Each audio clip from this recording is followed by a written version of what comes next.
Passado o aspecto de controle, vamos falar um pouquinho de desempenho. Uma segunda causa frequente de acidentes com avião bimotores é o piloto tentar extrair do avião um desempenho para qual ele não foi certificado. Então a gente vai falar aqui de requisitos de homologação, qual o desempenho que o meu avião pode fornecer, o que eu faço na decolagem, o que eu faço na descida. Então vamos lá. Os critérios de certificação exigem níveis diferentes de segurança, dependendo do número de pessoas que são expostas no avião que a gente está certificando. Então, os aviões variam, de acordo com o número de pessoas, o seu nível de segurança por critério de certificação. Então, um avião categoria normal monomotor é certificado segundo o RBAC 23 e operado segundo o 91. Um avião categoria normal multimotor é certificado segundo o RBAC 23 e operado também conforme 91, às vezes 135.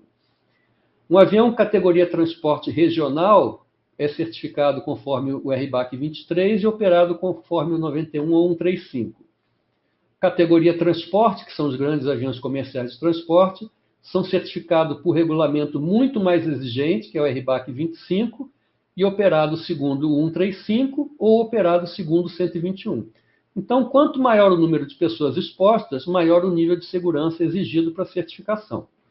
O nosso avião multimotor, categoria normal, certificado segundo o RBAC 23, ele está apenas um nível acima do avião monomotor. Então, ele não tem como a gente comparar o multimotor com os aviões de classes mais altas. Então, ele não tem nem os mesmos requisitos de segurança e nem apresenta os mesmos desempenhos que os aviões mais altos. Então, como é que é essa certificação do multimotor leve? É importante que a gente reconheça esses requisitos, nós como pilotos, para que a gente conheça qual o desempenho que o avião pode fornecer, pois uma série de acidentes acontecem porque o piloto exige um desempenho que o avião não possui, e os investigadores de acidentes para poder confrontar o que aconteceu no acidente com o que o avião foi certificado. Na nossa operação no Brasil, nós temos vários modelos de aviões bimotores operando. Nós temos aviões bimotores que foram certificados em 2012. Aqui eu estou falando de certificação, não é produção, né? O ano da produção é o ano que o avião foi primeiramente certificado. E temos aviões que foram certificados em 1952, 53, ou seja, há mais de 70 anos. Ao longo desses 70 anos, os requisitos de certificação sofreram algumas mudanças. E é importante a gente entender essas mudanças para ver que nem todos os aviões se comportarão da mesma maneira. O primeiro requisito de certificação que mexeu com isso foi o Civil Air Regulations número 3, que foi montado em 1945. O que ele dizia? Todos os aviões multimotores devem ter, e o que ele dizia com relação a requisito de subida? Todos os aviões multimotores devem ter uma razão de subida estabilizada de pelo menos 0,02 da velocidade de stall ao quadrado em pés por minuto, em uma altitude de 5.000 pés, com o motor crítico inoperante e os motores remanescentes operando não mais do que potência máxima contínua, a hélice inoperante na posição de mínimo arrasto, o trem de pouso recolhido, os flaps das asas na posição mais favorável possível. O que isso significa em termos de performance de subida com um motor inoperante? Se a gente pegar essa formulazinha que eles deram aqui para a gente, e considerar um avião que tem uma velocidade de stall de 70 milhas por hora, na época se usava milhas, e colocar as 70 milhas na fórmula, a velocidade vertical tem que ser 0,02 vezes 70 ao quadrado, que tem que ser igual a 98 pés por minuto. Isso é o que o fabricante tem que mostrar para o órgão certificador que o seu avião é capaz de cumprir quando está com um motor falhado, numa altitude de 5.000 pés, com outro motor na potência máxima contínua, hélice no mínimo arrasto, trem recolhido e flap na posição mais favorável. Todos nós, na aviação, sabemos que 98, 100 pés por minuto é uma razão de subida muito insignificante, né? Para eu subir 500 pés, eu teria que levar 5 minutos para subir 500 pés. Isso na condição que foi a melhor demonstrada pelo fabricante. Com o tempo, esses requisitos de certificação foram evoluindo. Aquele CAR 3 mudou para o FAR 23, que é nosso equivalente do RBAC 23, e os aviões foram divididos em algumas categorias. Então, para o que interessa para a gente de bimotores leves, a gente vai falar de aviões categoria normal e apenas para motores a pistão. Tá? Aviões com motores turbohélice, com motores a jato, tem outro requisito de certificação. Naquela época, a FAR 23, quando foi lançado, em 1965, ele definiu o seguinte: a razão de subida requerida no caso de falha de um dos motores é aquela mesma que a gente viu lá em 1945, 0,02 da velocidade de stall ao quadrado. Mas ele colocou mais duas subcategorias, abaixo de 6.000 libras de peso máximo de decolagem. Aviões com velocidade de stall maior que 70 milhas por hora tinham que demonstrar esse mesmo 0,02 do quadrado da velocidade de stall. Porém, aviões com velocidade de stall menor que 70 milhas não tinham nenhum requisito de capacidade de subida monomotor. O que o fabricante precisava fazer é colocar no manual qual era a velocidade vertical que esse avião demonstrava a 5.000 pés, com trem de pouso recolhido, flap na melhor condição e a hélice embandeirada. Então, não existe requisito de subida para aviões com velocidade de stall menor que 70 milhas por hora. E os aviões com velocidade maior que 70 têm que demonstrar isso a 5.000 pés em configuração lisa. Depois, a sétima emenda do FAR 23, em 69, mudou a velocidade que era em milha por hora, mudou para nós. E o que era 70 mudou para 61, e a gente vai ver que é a mesma coisa. 61 nós de velocidade vertical exigindo 0,27 do quadrado da velocidade de stall, vai dar, na verdade, os mesmos 100 pés por minuto que a gente viu lá nas 70 milhas. Em 1990, na 39ª emenda do FAR, apareceu a categoria de transporte regional, aviões de mais de 12.500 libras até 19.000 libras. E esses aviões precisavam demonstrar, na decolagem com trem baixo, uma velocidade vertical positiva, e depois da decolagem com trem recolhido, um gradiente de 2% na V2 até 400 pés acima do nível da pista. Em 91, na 40ª emenda do FAR, mudou-se aquele requisito de 0,27 do quadrado da velocidade de stall para 1,5% de gradiente em 1,2 da VS. O que significa isso? Então, se eu tiver 61 nós, 1,5 de gradiente com 1,2 da VS, vai me dar quase que os mesmos 100 pés por minuto. E, em 1996, na 50ª emenda do FAR 23, os aviões que têm entre 6.000 e 2.500 libras passaram a ter exigência de um gradiente positivo na decolagem até 400 pés. O que eu quero mostrar com isso aqui? Não é para ninguém decorar nada desses valores. É demonstrar que, dependendo da categoria do meu avião, da classe de peso que eu estou operando, do ano que o meu avião foi certificado, eu tenho requisitos diferentes de certificação. Então, não dá para a gente comparar todos os aviões em função deles serem todos bimotores ou deles terem o mesmo peso, porque os requisitos de certificação foram variando com o tempo. Então, lembrando só que isso aqui vale a pena para aviões de motores a pistão. Tá? Aviões turbohélice e aviões a jato têm requisitos mais exigentes do que esses aqui. E o FAR 23, ou o RBAC 23, mudou significativamente há uns 2, 3 anos atrás, já está completamente diferente disso aqui. Então, no meu desempenho monomotor, o que é importante eu saber? Se a gente botar num gráfico um eixo vertical com a velocidade confrontado com o arrasto para um voo nivelado, eu tenho essa curva. O que essa curva significa? Para eu voar numa velocidade tal, eu preciso de tanto de tração.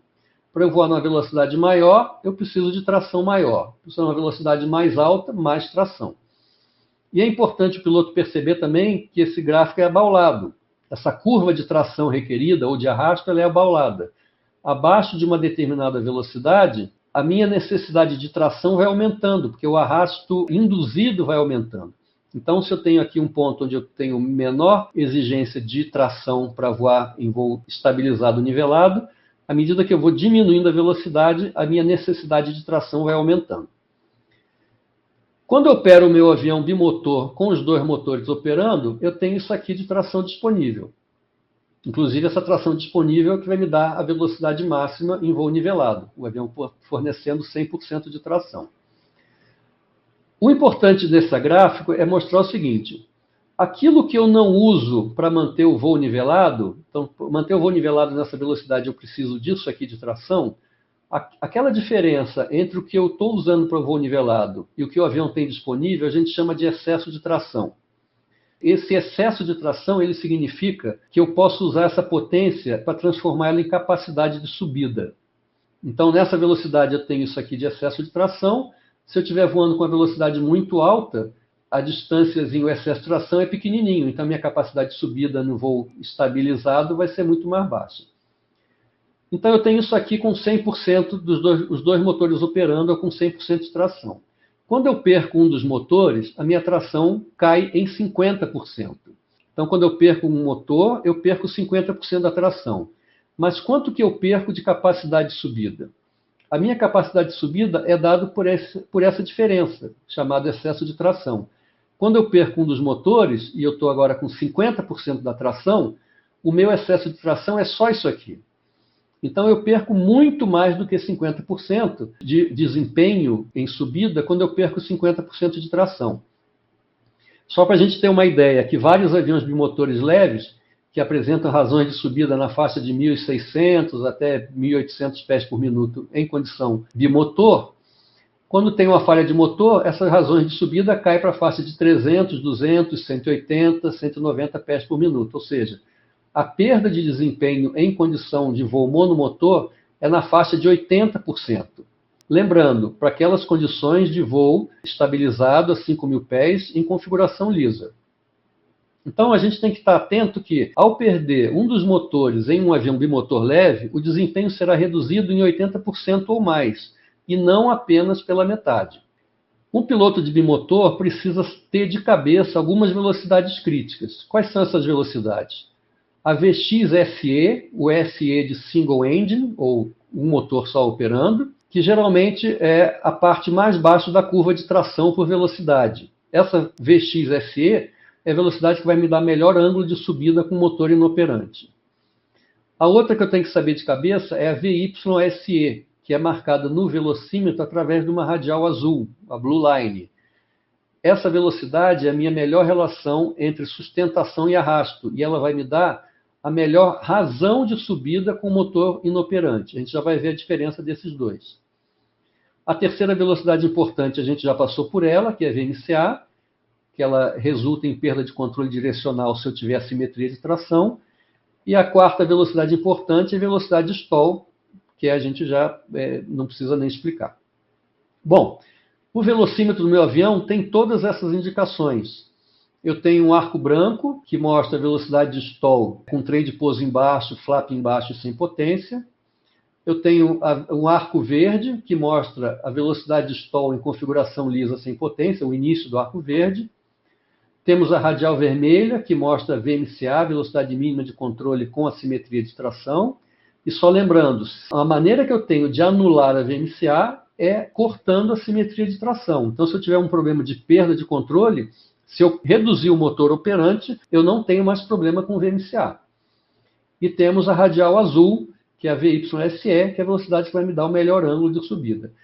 Não devo, em condição monomotor, operar abaixo da VYSE. A VYSE é a velocidade que vai me dar o melhor desempenho. De que forma isso? Se eu tiver que precisar subir, eu uso a VYSE. Ela me dá a melhor relação de sustentação-arrasto e me dá a melhor razão de subida. Então, digamos, por exemplo, que meu avião na VYSE suba com 1.500 pés por minuto. Ela é a minha melhor razão. Existe algum momento onde eu posso usar uma outra velocidade? Existe. Se eu tiver um obstáculo no setor de decolagem, eu vou usar a VXSE.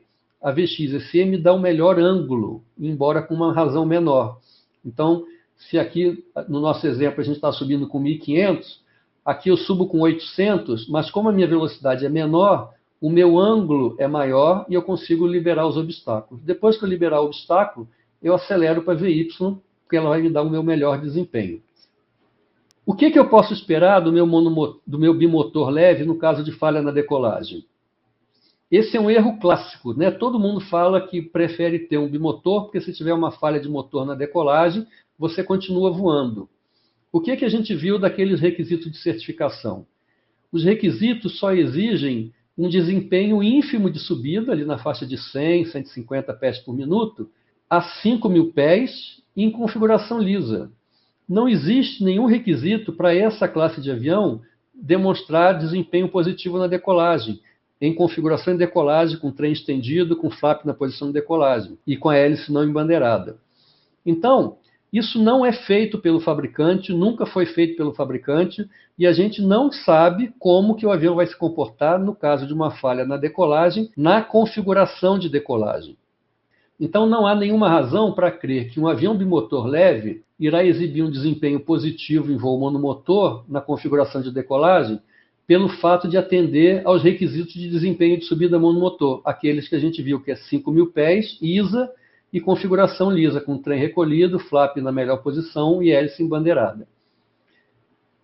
Não há requisito de subida na configuração de decolagem para multimotores com peso máximo de decolagem menor que 6.000 libras, ou 2.700 quilos.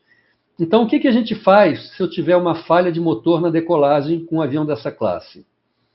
Vejam aqui um acidente com um King Air, que é um avião até de uma classe mais alta, mas em termos de comportamento ajuda a gente a explicar o que a gente quer mostrar. O avião está decolando aqui e teve uma perda de tração no motor esquerdo.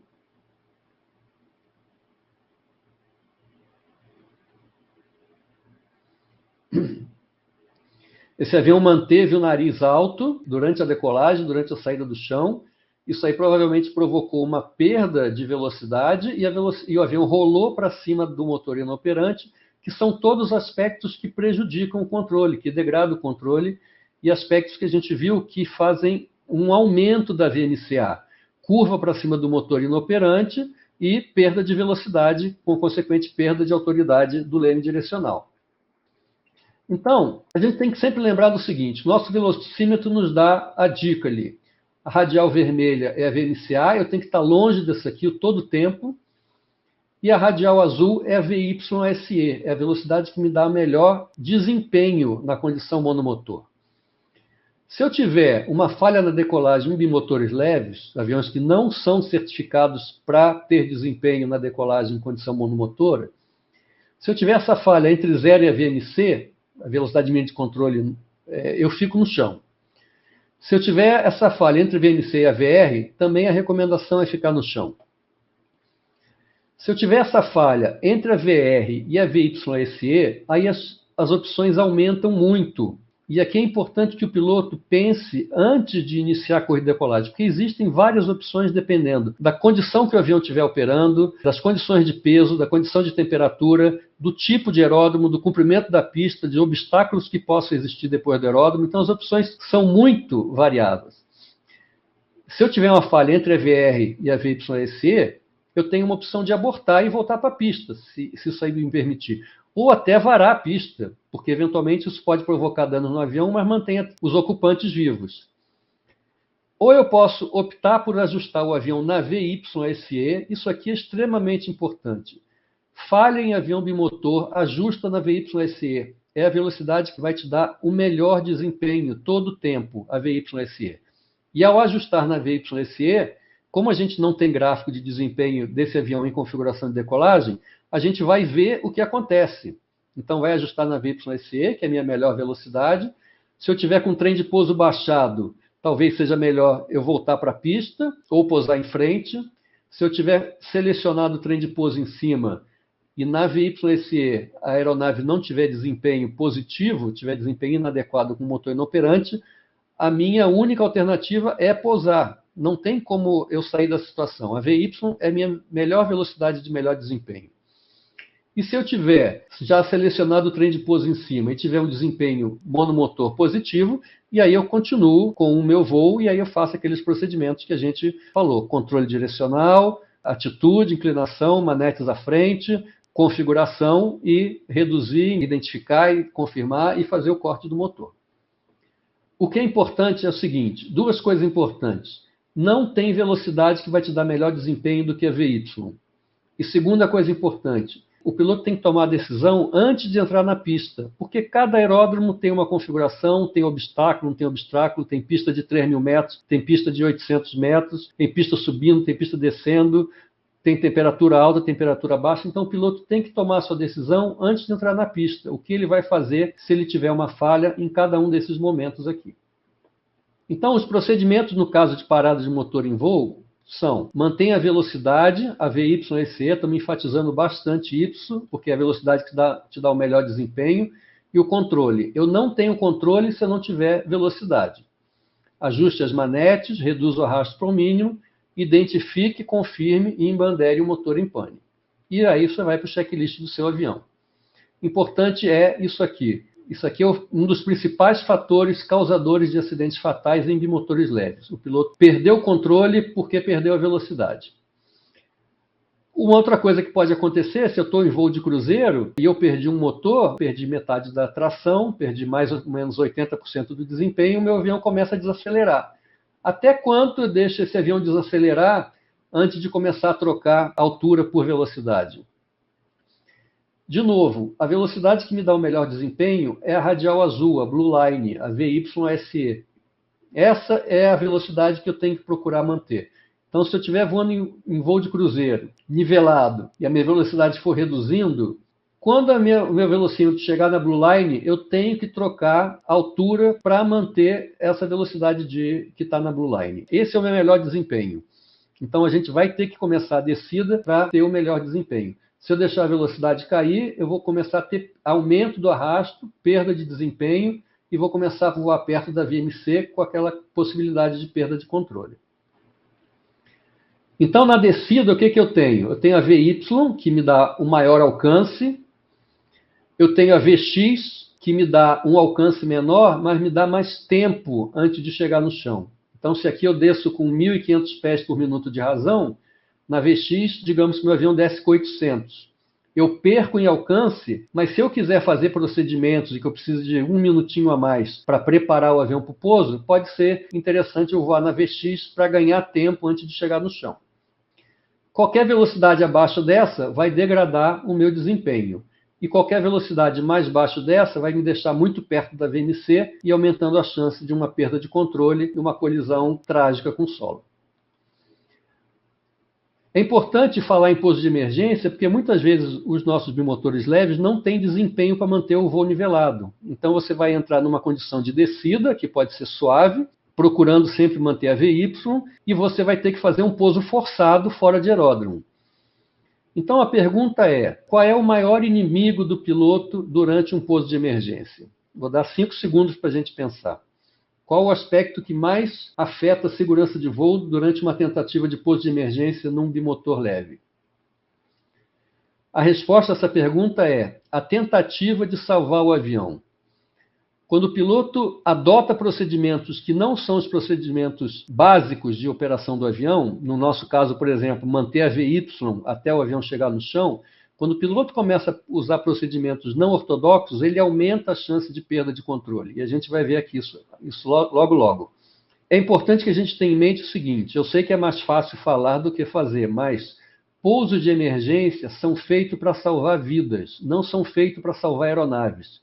Então, muitas vezes, o piloto vai precisar comprometer a aeronave para poder garantir a sobrevivência dos ocupantes do avião. E a gente vai ver 2 exemplos aqui sobre isso. Se eu estou tentando atingir um ponto de pouso distante e eu estou na VY e o piloto acha que não vai chegar naquele ponto distante, existe muitas vezes uma ilusão de que se eu aumentar a minha atitude em arfagem, isso vai fazer o meu nariz encostar naquele ponto de pouso e eu vou chegar lá. Isso a gente já viu por aquela curva de velocidade por tração ou por arrasto, que isso aí é incorreto. À medida que eu vou diminuindo a minha velocidade, eu vou aumentando o arrasto e vou diminuindo o alcance do meu planeio. Então, muitas vezes acontece do piloto reduzir a velocidade para tentar atingir um ponto de pouso. No exemplo aqui é um avião monomotor, você tem um stall e atingir o solo descontrolado, né, e provocar lesões graves por uma aterragem estolado. Vejam o caso da tentativa de estender o planeio, no caso de um avião bimotor. Aqui nós temos um evento que aconteceu com o Cessna 310. Esse avião decolou do aeroporto Norte Las Vegas e teve uma falha de motor logo após a decolagem. Ele decolou desse aeródromo, informou que teve uma falha de motor, e aí ele tinha a opção de voltar para esse mesmo aeródromo, de ir para um outro aeroporto maior, mas ele acabou optando ir para esse aeroporto que era mais distante. O que aconteceu? Durante esse deslocamento, ele percebeu que o avião não tinha capacidade de fazer o voo, de manter o voo nivelado. E à medida que o avião foi descendo, ele percebendo a proximidade com o aeródromo, ele foi segurando a velocidade para tentar estender o seu planeio e tentar chegar naquele aeródromo que ele estava querendo pousar. O que acontece quando a gente tenta estender o planeio? A velocidade reduz, cai abaixo da VY, ou seja, o planeio piora, e a velocidade se aproxima da VMCA. Então ele estava monomotor, tentou segurar o planeio, a velocidade chegou próximo da VMCA e a gente vai ver aqui um resultado gravado por uma câmera de segurança. O avião vai aparecer aqui no canto esquerdo.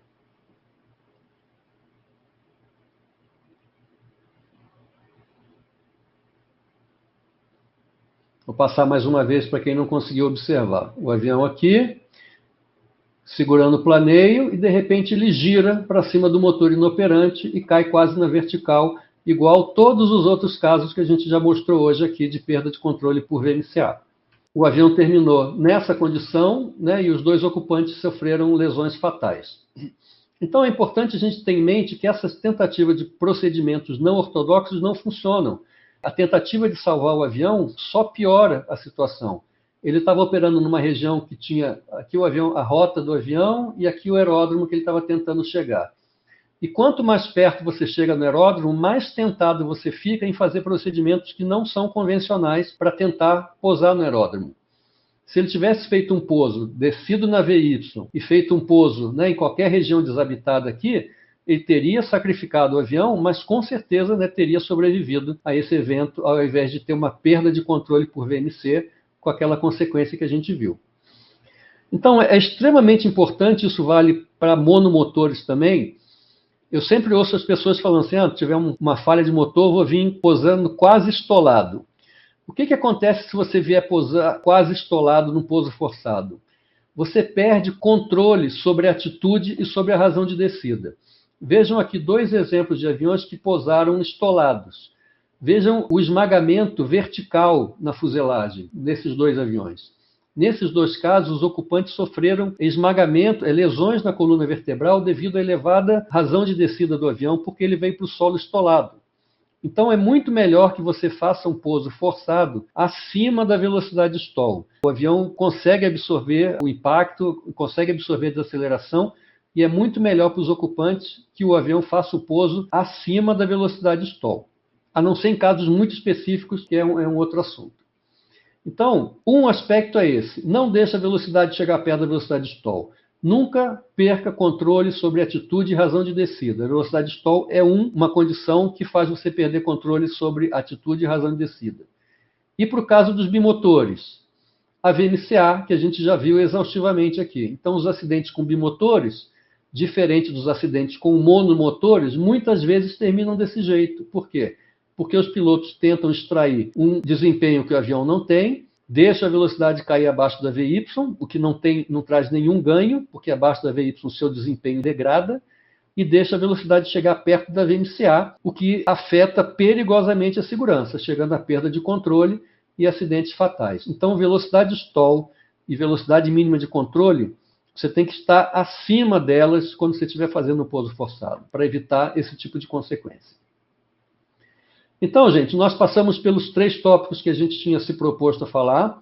O problema do controle, a necessidade do piloto aplicar o pedal, se acostumar. Se vocês nunca fizeram isso no seu avião, no solo, façam no chão, vejam qual é a amplitude máxima de pedal que você tem disponível e quanto que você pode usar. Problemas de desempenho, a maioria dos aviões bimotores leves não tem desempenho na decolagem. A única coisa que a gente tem de desempenho para esses aviões em condição monomotor, principalmente os aviões abaixo de 6.000 libras, foi mostrado a 5.000 pés em configuração lisa. Se você está em qualquer condição diferente dessa, você provavelmente não vai ter desempenho de subida. Você vai ter que usar a sua VY e o avião, se estiver descendo, isso é o melhor que ele vai conseguir. E a partir do momento que você estiver descendo, manter o controle do avião todo o tempo até o solo. Não tentar reduzir a velocidade para atingir um ponto de planeio ou uma pista mais distante. Se precisar fazer um pouso forçado fora do aeródromo, mas com um avião sob controle. Isso é 10 vezes melhor do que tentar segurar a velocidade e perder o controle por VMCA. Então, um resuminho rápido do que a gente falou. As falhas operacionais mais comuns em acidentes com bimotores leves. Primeiro, congelar no comando. Muitas vezes os pilotos não têm acesso, principalmente nessa classe de avião, não têm acesso ao treinamento simulador. Então, a única coisa que está ao alcance dos pilotos é treinar mentalmente o que fazer quando tiver uma falha. Pratique mentalmente o que você pode fazer, o que você precisa fazer quando tiver uma falha nesse tipo de avião. Falha em anular a derrapagem. Então, o importante, primeiro aspecto é colocar o pedal para anular a derrapagem e falha em inclinar os 5 graus, porque só com os 5 graus a minha VMC vai ser aquela VMC que está publicada no manual. Se eu tiver com asa nivelada, se eu estiver curvando para cima do motor inoperante, a minha VMCA pode crescer a ponto de ser maior do que a velocidade que eu estou e provocar uma perda de controle direcional, como aquele King Air que a gente viu agora há pouco.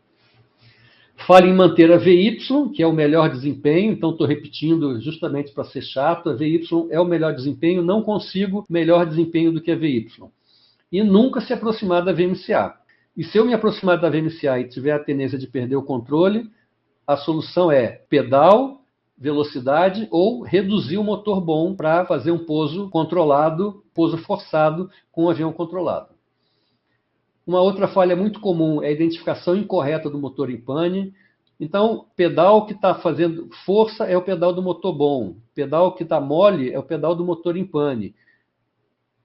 Identifica, olha os instrumentos, se tiver 2 pilotos, confirma, atua nas manetes com cuidado para não cortar e não embandeirar o motor que está funcionando. Falha em embandeirar o motor em pane, é a mesma coisa. Inclinar sobre o motor inoperante quando tiver a baixa velocidade.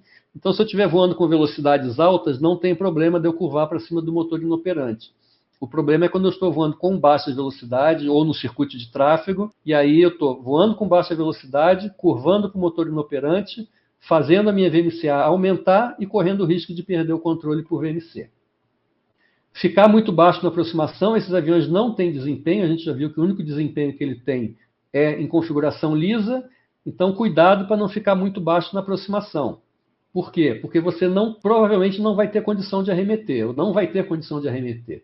E perder o controle na aproximação e no pouso, e a tentativa de arremeter monomotor.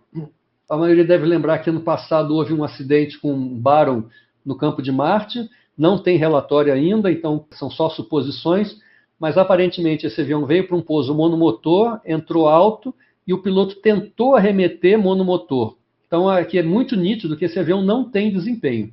Esse avião teve uma perda de controle por VMC e caiu na cidade logo após o campo de Marte. Então, nesse caso, por exemplo, onde você sabe que o avião não tem desempenho, é melhor você ficar no chão e varar a pista do que você tentar uma arremetida com a chance de perder o controle e resultar num acidente fatal. Terminando, a segurança na operação de bimotores leves depende da gente conhecer e aplicar as técnicas de controle em condição de assimetria de potência. Então, controle lembra do uso do pedal, da inclinação para cima do motor bom e do controle da guinada. Conhecer as limitações de desempenho com o motor inoperante. Então, o meu avião tem desempenho em algumas situações e não tem em muitas outras situações. Então, não tenho como eu extrair desempenho que ele não tem certificado. O melhor desempenho que eu tenho é configuração lisa e na VY. A partir daí, tudo que eu faço vai deteriorar. E depende, finalmente, do nível de treinamento para lidar com essas situações. Então, com isso a gente encerra. Eu espero que tenha trazido informações relevantes para vocês. Eu me coloco à disposição aí para as perguntas e aproveito para deixar à disposição de vocês o canal no YouTube, onde tem também essas informações que a gente viu aqui nessa apresentação. O canal está disponível com vários assuntos de segurança de voo. Muito obrigado pela atenção e até a próxima.